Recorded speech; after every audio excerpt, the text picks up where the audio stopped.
Welcome to Face2Face. This is a show about change and what's next. It's a show that asks questions and peels back the layers of our average everyday experience and goes beyond scratching the surface. We interview people doing incredible things who are making a difference around the globe. Join me as we listen in and get one step closer to understanding that big ideas shared create collaboration. Collaboration can inspire community, and communities create social change. I'm David Peck, and this is Face2Face.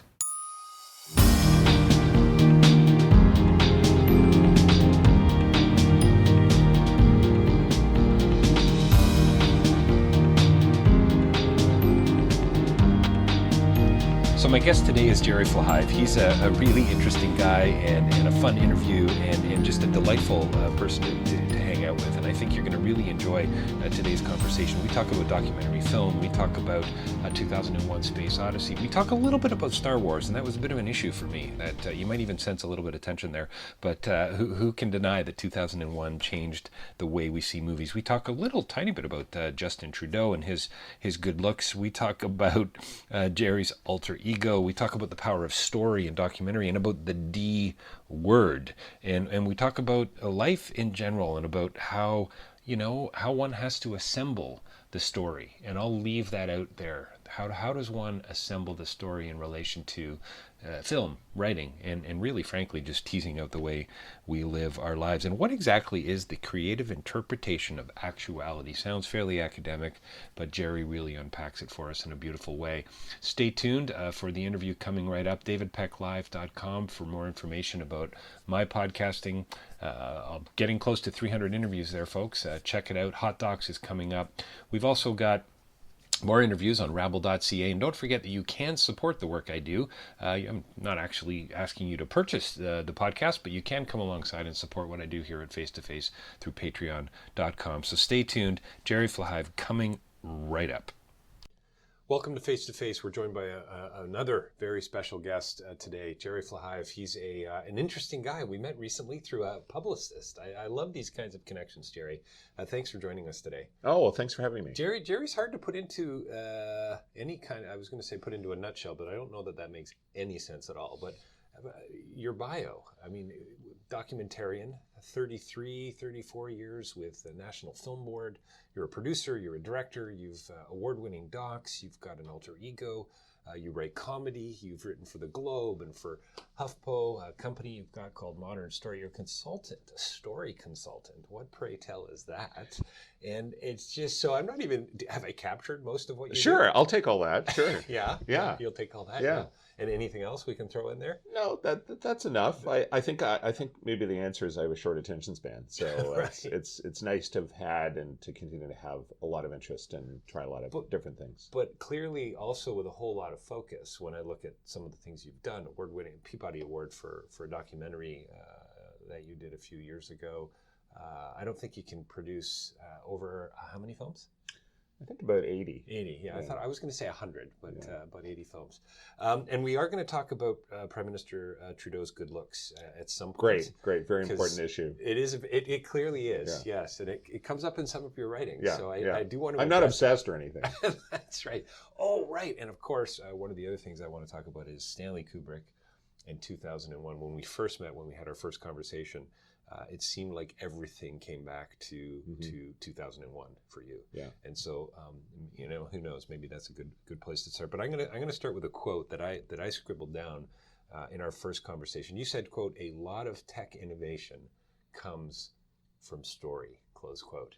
And I was fascinated by that. Academically, I was fascinated. What does that even mean? I mean, and let's start there. Sure. You are a storyteller, clearly. Yeah, I mean, I'm somebody who worked in film for a long time, but actually, I've always had an uncomfortable relationship with technology, and I think for two reasons. One is it doesn't come naturally to me. I mean, some people came into filmmaking, particularly documentary. That's where I work, documentary filmmaking, not drama. Some people come into documentary through social issue. They're driven to change the world and make the world a better place, and documentary is a good way to do that, to try to do that. And the technology of filmmaking is sort of secondary. It's just a necessary evil to get a message out. Other people come in because they love technology, they're comfortable with technology. They love playing with it, seeing what it can do, stretching it. I wouldn't say those are more pure filmmakers, but it's the act of filmmaking is what engages them. I sort of sit in neither of those camps, I think. I was incredibly lucky to get a job at the National Film Board that ended up lasting 33 years, in 1981, and not even starting in production. But on the other end of the spectrum, I'm not a technology person. It's something that's never come naturally to me. And as a producer, I always felt that I had to know enough to know what I didn't know enough to be able to make decisions. But and I think it was a weakness, but at the same time, I think I countered it with other strengths. So I think technology now, because of the evolution of new forms of media and new ways of telling stories, every new technology, every new platform brings with it, a new wave of people trying to jump in. Sometimes organizations rushing too quickly to the other side of the ship to embrace or explore new technology. I think the most exciting thing about all this new tech in the last 10 or 15 years, interactive documentaries and now virtual reality and podcasting, which is sort of new again, is not so much anything about those individual technologies. I think it's more about exploding the idea of what a story can be and how to express ideas which aren't even necessarily always best expressed in the form of story. So I have a kind of love-hate relationship with technology. My last years at the NFB, I left in 2014. I was doing a lot of production in interactive documentary, and the Film Board was and is a world leader in that. But the thing, as I said, the thing that excited me was the potential to tell stories in new ways, not the technology itself.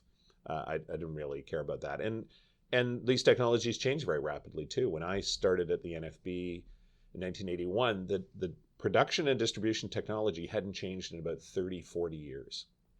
16 millimeter film. I walked into a place that had 10,000 16 millimeter film prints. And that was the production technology. That was the distribution. If you wanted to see an NFB film, you'd come and borrow a heavy 16 millimeter print in a giant metal can. Done it with my family. Yeah. Yeah. And Laurel and Hardy movies. Right. Actually. I used to go to the public library and borrow the projector and get the shorts. And every now and then the bulb would be burnt out. That's right. And That's I was right. so proud of the fact that I actually knew how to feed it through. Well, and there was that little button you had to push down. I got my first job in film because I lied, saying that I could thread a film projector. I got a job at a cultural center in Toronto called Harbourfront, and working in the film department, which was working with one amazing person. Hannah Fisher was the programmer. But it came with one other job. I had to run the projector at Friday night, the midnight screenings. And they said, do you know how to run a projector? And sure, of course. And I had no idea. So so that was my first job, and I was lying about film technology. That's when your discomfort with technology began. Mm-hmm. Maybe it's all traced it could back be. to this guilt. It was traumatized. Yeah, my guilt. The It's guilt all tied over up with this that. lie. Yeah, I'm a fake. They're going to reveal it. You're a fake. Yeah. So, quote, documentary was once seen as the castor oil of cinematic genres. It was supposed to be good for you, but it didn't taste very good. Aside from the fact that this just wasn't true, the adjectives boring and dutiful applied equally to many dreary fiction films. Today, documentary might be the coolest cultural form around, and new digital technologies are part of the reason documentaries are connecting with new audiences in innovative ways, close quote. You wrote that in an article called Documentary Has the Future Covered. So you're uncomfy with tech. Right. Doesn't sound like you're uncomfy with the future. Doesn't sound to me like you're uncomfy with storytelling. There's a connection here to Stanley Kubrick. I know there is. Yeah. Tell me more about this cool cultural tool. I think documentary, it seems hard to believe, but we only have to go back maybe about 15 years where documentaries didn't play in movie theaters. I'll go back even further. I mean, in the early 80s when I started the NFB, no internet, no video, no film festivals, really. I mean, the Toronto Film Festival had just been around a handful of years. So, not very many television channels. So if you wanted to see a documentary film, you probably were in a classroom, you were in a university, you were in a church basement, the much maligned church basement. Right. That's where documentaries get seen. And what certainly CBC, maybe a few others, showed documentaries, sometimes long-form documentaries, but often those are really kind of current affairs news. So documentary was seen as something that was just a kind of educational, pedagogical tool. Right. You had to do it. If yeah, you wanted I to mean, understand an issue. Exactly. And, I think that there obviously were amazing cinematic documentaries made decades before that and always continue to be. But the public perception was one that was a bit dour. It was kind of, an information delivery machine, not films, really. And there was even, a period where in the industry, people would say, refer to documentary half jokingly as the D word. We don't want to say documentary because that's going to put people off. And I think, It's pretty funny. it started, the turn, I think, started in some ways with Michael Moore. Sure. And I think maybe looking at maybe 2003 and a little further back with some of his films playing in movie theaters. And suddenly so that was, who's going to go pay $10 to see a documentary in a movie theater? Even if I wanted to see it, it's on television for free, right? Mm-hmm. That's so. How could a documentary offer a cinematic big screen experience that would hold an audience for 90 minutes? So those are kind of notions that I think are gone now, and I think that the evolution of all that, the internet and new technologies, new distribution technologies, film festivals, brought expansion of channels, and now with Netflix, just brought documentaries to people in a way they couldn't get them before, and suddenly started seeing these are really interesting. They're amazing ways of understanding stories. And I always felt, my joke was that I didn't understand why anybody made fiction films. The documentary was always way more interesting to me. In fact, I literally dropped out of film in university. I was in York University studying film my first year in 1975. And I went into it convinced I was the most passionate person in the world about filmmaking. There was no one who was more interested in it. It had started for me, only about 7 years before, when I saw 2001: A Space Odyssey. I get there.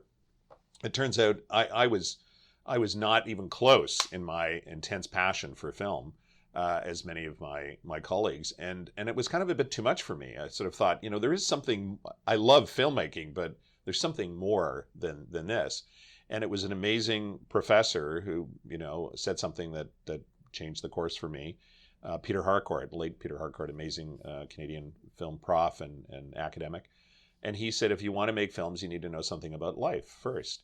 And so that really connected with me, that it wasn't so much the making of films, it was what they were about.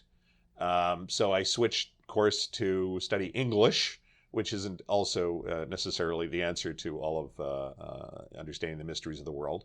But I found I was drawn to documentary more than to fiction. I just thought the real world was way more interesting. And after all these years, I still contend that's the case. I think documentary is actually still, it's going to sound funny, I feel as a creative form, as a cultural form, it's still in its infancy. You say in the article, the Huffington Post article, you say astonishing, quote, astonishing, delightful, inspiring, and enlightening us, and doing so in ways fiction can't, by framing real life in ways we haven't considered before, close quote. It's quite beautiful. And it almost sounds way too optimistic and idealistic for those folks who still think or might believe that docs are, in fact, the D word, or dour, or dreary, or slow moving, that Dutch static feel, to docs.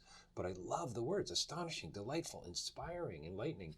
It's like a book, a great book, right? You're stepping into someone else's life. Well, you are. You're stepping into history. You are, and I think documentary's often been its own worst enemy. It's partly. I wouldn't say I wouldn't put the blame entirely on documentary filmmakers and producers, but it's a genre that was, as for much of its time, has been funded by television, and has been this kind of had this uncomfortable relationship with journalism. We always saw ourselves at the Film Board as filmmakers, not journalists. And, it's not about snobbery or anything. I think it's just to make the distinction between two very different forms that use similar storytelling techniques and similar approaches with documentary, interviews, narration, stock footage, all of these sort of tools, but for different ends. And I think what is missing, what has been often missing, is a sense of authorship. That, you even see it in the way documentaries still to this day get written about. Sometimes if a documentary opens in a movie theater, the review is simply a description of the content. Imagine if there was a review of The Godfather and it says, tells the story of an Italian family's business operations. I mean, that is literally what happens in The Godfather, but that's about 0.5% of a fair description of what goes on in that film. So I think documentary is, and it's sometimes been uncomfortable wearing the mantle of cinema. I'd often say to young filmmakers, you are directors. You actually have to make creative choices. And I think real life can sometimes be intimidating. Documentary filmmaking comes with no ready story in most cases.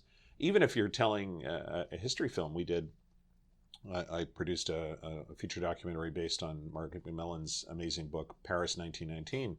Some years ago. Paul Cowan was the writer and director and cinematographer. And, it's a 600-page book. How do you reduce that to a 90-minute film? Yeah. You have to make choices. You have to throw things out. It's not a photocopy of the book. There's no point of doing it. And so if you're just going to repeat what was in the previous form, in print form. So I think television, in a way, has framed documentary as being a certain kind of thing. And, the sheer volume of those kinds of documentaries, which telegraph what's going to happen. They show both sides of the issue. They are shot in very conventional ways. They kind of tell you what you're seeing in ways that we would just find intolerable in fiction. And they also cater to some extent to what we expect our own interests already are. I'm not interested in science. I'm not interested in religion. I'm not interested in this subject. We don't approach fiction that way. If Michael Ondaatje said his next book was about, 9th century tapestries in Burma or something, we wouldn't say, well, I'm not interested in that. You would just say, I'm interested in Michael Ondaatje, and I'm willing to let him take me on a ride anywhere he goes because I'm interested in what he's going to do with it. Do you know what I love about docs? There's probably somebody right now making a film about 9th century tapestries from Burma. That's true. And it's going to be great. Yeah. Would you agree with me, Gerry, that you can watch, you could watch a doc about paint drying. Yeah. Right? That classic line, right? About being bored. I would love that challenge, actually. Well, and if it was done well, it's like, wow, this is amazing. I had no idea this much went into paint drying. What you're saying actually gets to the heart of what the literal dictionary definition of documentary is, and it was coined by John Gerson, who was a Scottish filmmaker and theorist, and he founded the National Film Board of Canada in 1939. He defined the documentary as a documentary film is the creative interpretation of actuality or reality. And I've always clung to that. I think it applies even when we're talking about new technologies, web-based documentaries and VR. It's not the documentation. I mean, the word is a bit troublesome because you think of documentary, you think of documenting. A security camera documents what goes on in a hallway. But the creative interpretation, it has to be creative, it has to be interpretive. It assumes that there is an author, there's a point of view. Creative interpretation of actuality. And nice. And that, I think at many places, and in the minds of some television commissioning editors for documentary, that it goes too far. There's issues around fairness and legal issues and what the audience will tolerate. I mean, I would actually go so far as to argue there are few creative forms, storytelling forms, that have stalled as much as documentary. I mean, you can watch a television documentary, a current affairs documentary, brand new on American television or Canadian television or British television right now, that is formally exactly the same as it was, as one would have been 30 years ago. If you look at a fiction film, a feature film made in 1975, it looks different it feels different. The editing pace, the way it's shot, the framing, the speed of the dialogue, all those things are different. Documentary in many ways stalls. The great work often happens on the fringes of documentary. And, I remember when, a lot of the way documentaries get financed is people pitching to broadcasters. There's this thing that's invisible to people outside of the industry. There are these huge pitch forums at places like Hot Docs in Toronto and elsewhere, where only a select number of filmmakers are invited to you have to compete to get a slot. You get up in front of, say, 50, 60 commissioning editors from all over the world, HBO, BBC, CBC. You have 7 minutes to pitch your idea, and they will say yes or no. And now films get made outside of that realm, but it's a bit of a circus sideshow. But it says a lot. And when I was at the film board, we never participated in those because that works if you're expecting a product to be delivered. If you're a client, if you're a broadcaster saying, yes, I want a 1-hour documentary. Actually, I want a 43-minute documentary because that's our slot. And I want to know what the story is. Tell me what the story is. And I think some of the great documentaries that in history were unpitchable because the filmmakers didn't know what was going to happen. This is what I found so exciting. Yes, you go into an environment and say, we're going to make a series of films as I did with Katerina Sizek. We did a whole series of films and other media at St. Michael's Hospital in Toronto. You go in and you say, there's an environment here. You get to know the people. You get to know the issues, the ideas, the things that unfold. But you don't go in saying, okay, yeah, I've been here for an hour. I think I've figured out what the documentary is going to be about. Now I'm just going to fill in the holes in my content bucket. I'm just going to go count. I've got to interview these 3 people. I've got to get some shots of people on gurneys. That is how documentaries get made. And I think it's not doing justice to the form, and it's not doing justice to the incredible richness of real life. Is this why, and I've heard this, I think, and we haven't spent a lot of time together chatting, but I've heard a skepticism, a cynicism about storytelling in some of the things that you've said. Is this why? Is there an angle? Is this a footnote to why you're a skeptic? I think it might be. I mean, I remember, I hadn't been at the film board very long, and when I was first there, I was doing kind of really church basement screenings. That's what was my job. Is just and I. Do you eat a lot of potato salad at those? There was no potato salad. No. Nothing. No, there was maybe like cold coffee. That was about it. Or a muffin, nice. Stale muffin. That was about it. Very glamorous.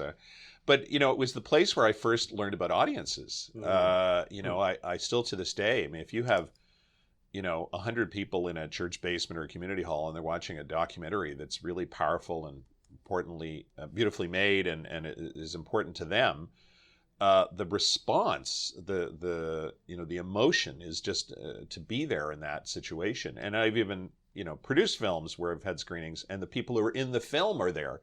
And they're at the end of the film. I mean, they're like rock stars, wow. Because people have seen something real. Sure.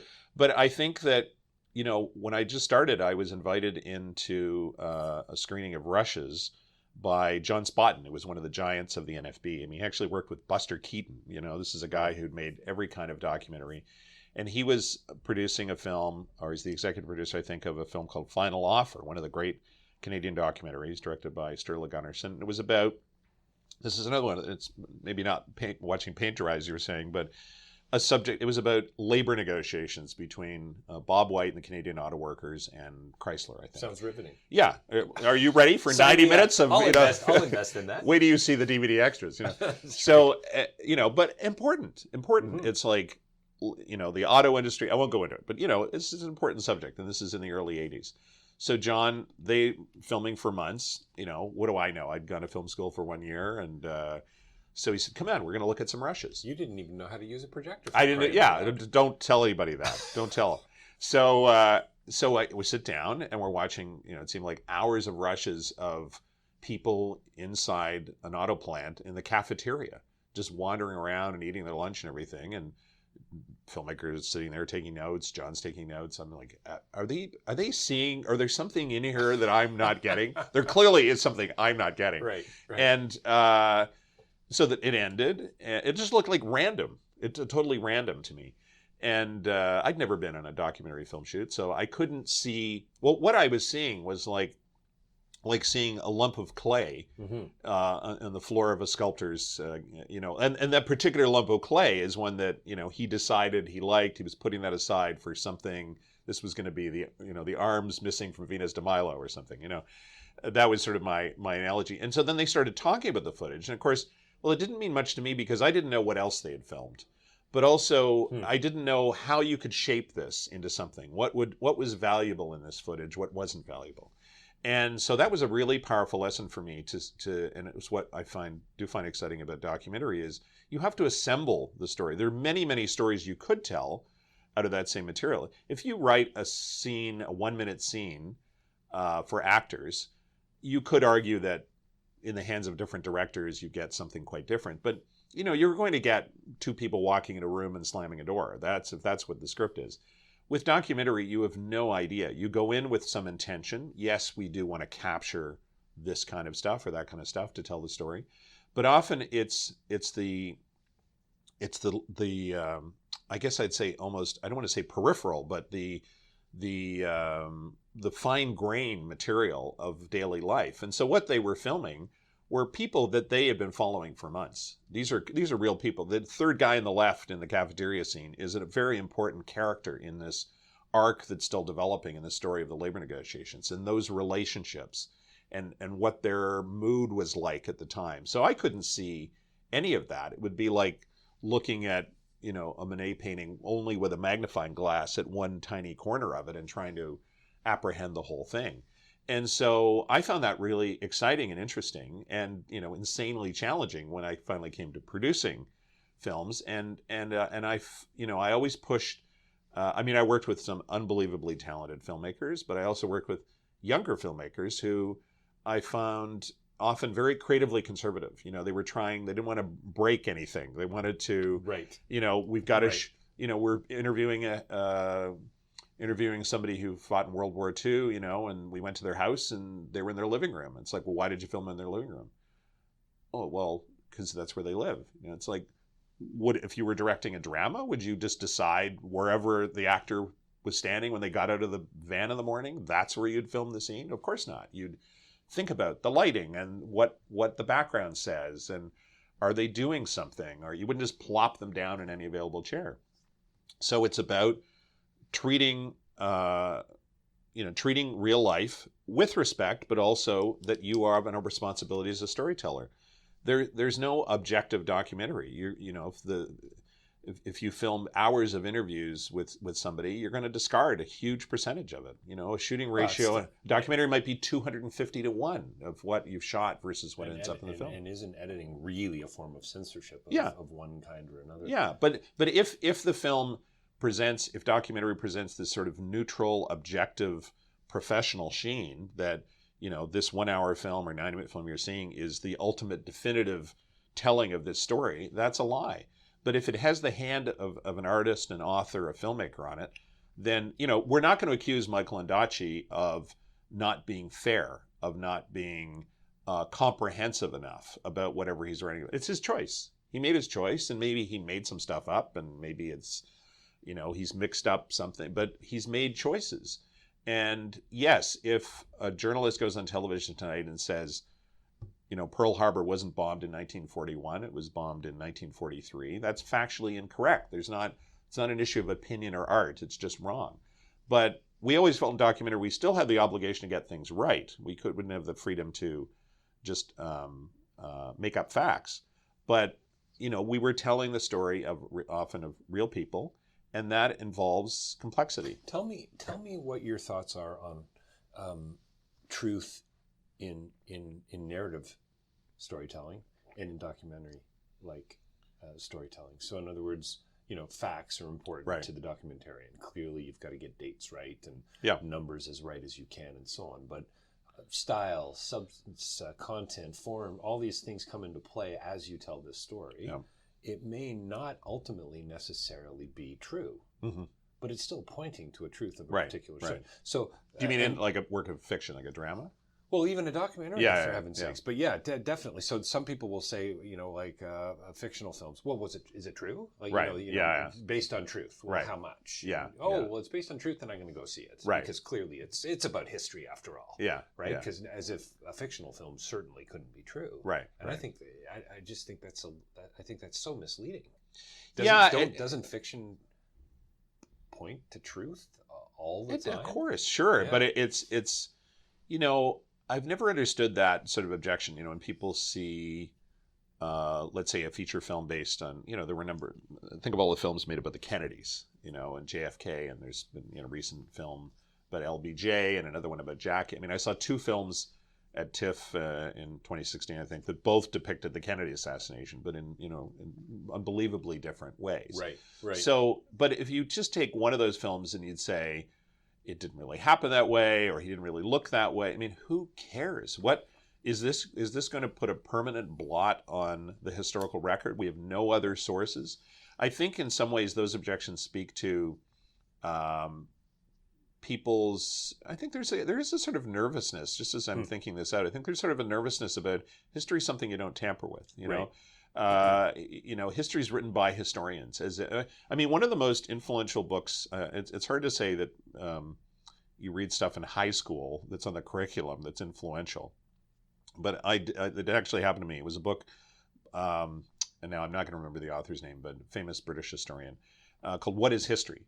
And it introduced to me to the class in grade 12 at St. Mike's in Toronto, the idea of historiography.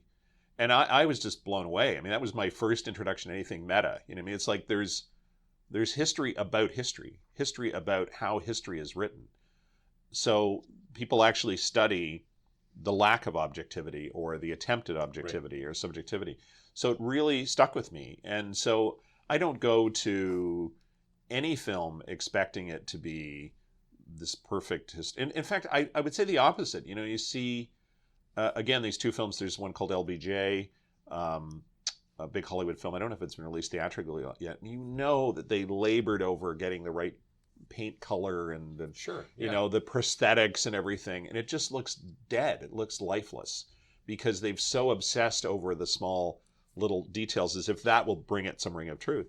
The other film, it's not a perfect film, the other film, Jackie, with Natalie Portman, interestingly made by, I think it's a Chilean filmmaker, and I think made for a French production company, much more evocative. You know, it's a whole other window into that period of just before and just after the Kennedy assassination. It had much more truth to me. But the first film probably would win the prize with historians if you go through the checklist and say that actually happened in this order and this guy wasn't actually in the room, or, you know, who cares? So I think there's a lot of labored breathing over all of this stuff. I would say, though, that I you know, not to be entirely irresponsible, you know, I think sometimes when there are films made about historical subjects where not a lot has been done, that becomes the touchstone for people. So it happened that way because there's one major film that dealt with that historical subject. I find it interesting that, you know, just a lot of folks, including me, documentary is true, fiction is untrue. And I don't think there could be anything further from the truth. Right. Than Yeah. as odd as that sounds. I would say audiences are more sophisticated now. I definitely can remember 20 years ago, the Film Board did a film. It was a particular film about World War I, and the filmmaker had used a little dramatic reenactment and sort of in a stylized way. And there was one scene which was shot in color, and it was a sort of pilot's mechanic talking to camera and having a conversation with the director off camera. I was still doing sort of community work for the Film Board. I would get angry calls from veterans, and it's like, that's not true. That's a lie. And, you know, that never happened. And it's like, yeah, it never happened because in 1914, there was no color and there was no sound. Right. And why would he be talking to a director off camera who's currently living? You know, like, but they couldn't see that. Right. I don't think you'd have that same issue now. People see layers of construction in a film or a video or whatever. They're not taking it as literally. So I think that there's more license and more room to be playful, that people don't necessarily take literally everything they're seeing on scene and say, you lied, you misrepresented what happened there. So in our first meeting, you referred to yourself as a 2001 fanatic. Yeah. It's had an impact by the sounds from what you've told me, what little you've told me, and what little I've read as well. You've got a couple articles online about it. To say that it changed your life is a bit of an understatement. Yeah, it did really, and I think not out of any snobbishness or anything. I'm not really somebody who's a huge. I like science fiction, but I don't go to Comic-Con. I'm not. I'm not particularly enamored of, I know these are fighting words of Star Wars and They all are those things. fighting They're words. fighting words. Yeah, So they we'll really get to are. that. Yeah, We'll yeah, turn they off the really mics. are. Yeah. But I That's right. think it's because of when I saw 2001, which was in the summer of 1968. It had just opened. I saw it at the Glendale Theatre in Toronto in Cinerama, where as far as I can determine, it played longer than anywhere in the world, played for 2 years. And I was 11 years old, and I've actually, Wow. I'm so So obsessed. young. I actually went back and looked up all the films that I might have possibly seen as a kid up to that point. Up to that point. Because, again, I mean, where would you see films other than The Wizard of Oz being on television once a year? You'd see them in movie theaters. So my diet would have been Disney films and that sort of thing. Yep. So it's like, I'd only had ice cream, and now I was given this, 7-course French meal. And of course I didn't understand it. I mean, there was no possible way. And lots of people at the time, the film was not widely well received. Lots of some critics even changed their minds about the film ultimately. I mean, the most famous anecdote is there was one of the premiere screenings in New York or Washington, I think, or LA, and Rock Hudson ran up the aisle of the theater about 20 minutes in and said, "Can somebody tell me what the hell this film is about?" So as an 11-year-old, I wasn't going to get it, but it set off a little bomb in my head. And mostly it was two things. One is I wanted to know how they did it. And I was 11 years old. I wasn't particularly interested in the mechanics of filmmaking up to that point. But also, aside from the sheer beauty and spectacle of it and mystery of it, I wasn't so precocious that I was trying to get into the philosophy of it.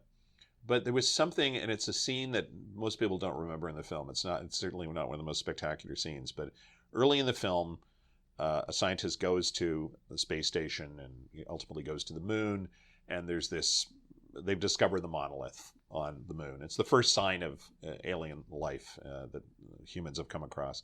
And they have this meeting in a boardroom they've kept it secret from the world, and now they're sort of going to go look at the monolith. He's going to go look at the monolith. And it's actually an incredibly banal piece of dialogue. It's just a few minutes of, he gets up and speaks and then sort of chit chat. And I realized, and I wasn't able to process it at the time, it was the first time I saw how adults actually talked. Because dialogue in film, certainly all the films I'd seen, I mean, it was movie dialogue. This did not feel like movie dialogue. And as an 11-year-old, I hadn't been in a boardroom and heard adults talk. And so there's this kind of banal, how's it going and all that stuff that we're used to. And then it got very serious very quickly. And then it kind of broke up. And it was almost like I just some secret had been revealed to me. Sure. And so that, Kubrick, there were very few accidents with Stanley Kubrick. I mean, it wasn't, the film was actually heavily criticized for the banality of the acting and the banality of the screenwriting. There's no dialogue for the first 40 minutes of the film or so, but there was something else going on there, and so that struck me, and I in trying to understand and reading film magazines and trying to understand how the film was made, I ended up I've probably seen it in theaters, 45 times. And it has obviously deep religious meaning. But in terms of story, it's the biggest criticism of it is nobody knows what the end means. Right. It doesn't have traditional narrative arc. It's first we're with apes millions of years ago, and then there's very little exposition. I mean, there's no exposition. You're just plunged into things. Yeah. And that actually echoed for me when I started producing interactive work, because with interactive work, you kind of step away from some authorship. In a way, you have to leave more to the viewer, more to the user, to kind of interpret and figure out. And I felt very comfortable with that all through my filmmaking career. I didn't feel a need to, story is fantastic and story arcs are important, and some ideas and issues lend themselves more readily to storytelling. Maybe, you and I can brainstorm about how to tell a story about paint drying, and I think we could come up with one.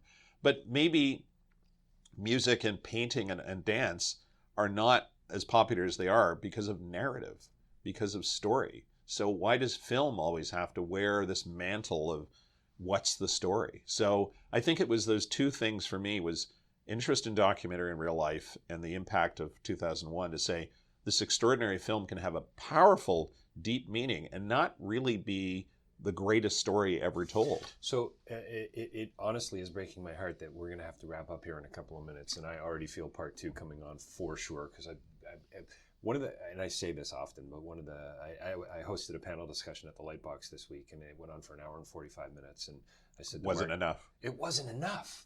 And I said to Mark Kingwell, and the audience felt so it's the same way from what I hear. And Mark Kingwell, the philosopher from U of T, who's got a new book coming out, by the way, on baseball called Fail Better. You might want to check it out. But I said, Mark, I feel like we were just getting started. Big smile. And he's like, yeah, me too, Dave. You know, great. And so great. But so there's so much more here. What did you bring? I'm fascinated by the fact that you were 11. What did you bring to the theater that other 11-year-olds didn't? Like, I am truly intrigued that you stayed.